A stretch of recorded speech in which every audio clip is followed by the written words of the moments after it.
Step 325.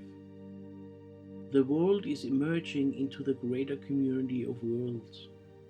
Therefore, I must be attentive. The world is emerging into the greater community of worlds. How can you recognize this if you are preoccupied with your own concerns, your own hopes, and your own ambitions? How can you recognize what is happening in your world? How can you see those forces that are influencing your outer life and that govern your affairs to such a great extent? Part of becoming strong with knowledge is becoming attentive. You can only become attentive if your mind is not preoccupied with its own imaginings and fantasies.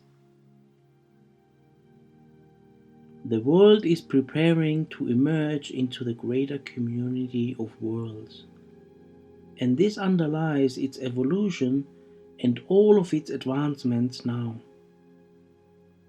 That is why conflict is erupting in the world, because those who oppose the evolution of the world will fight against it.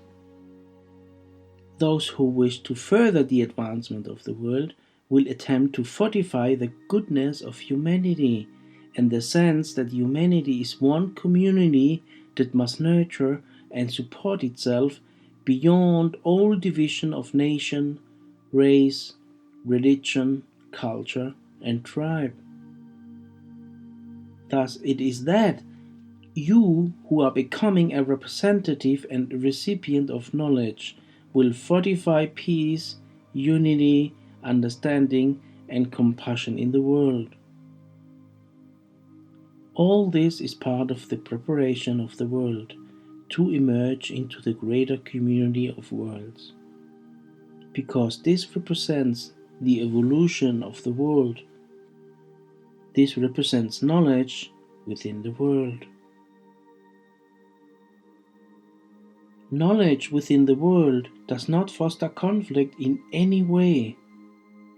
It does not promote hatred or division. It does not promote anything that is divisive or anything that is cruel or destructive.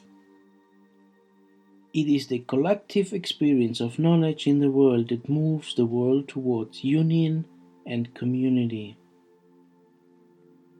Because your world is part of a greater community, it is moving towards union and community because of its own evolution and because it is responding to the greater community of which it is a part. You cannot know the importance of this idea unless you can be attentive to the world. And you cannot know the importance of this to you who have come to serve this emergence unless you become attentive to yourself. Remember once again that you can only lose contact with yourself if you re-enter imagination or fantasy. Because this is the only alternative to being attentive to yourself and your world.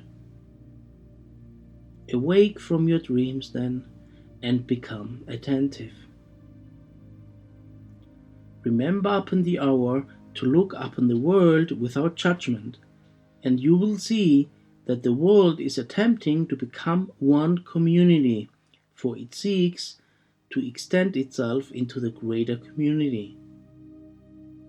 The greater community represents a community that is calling upon humanity to enter and to participate.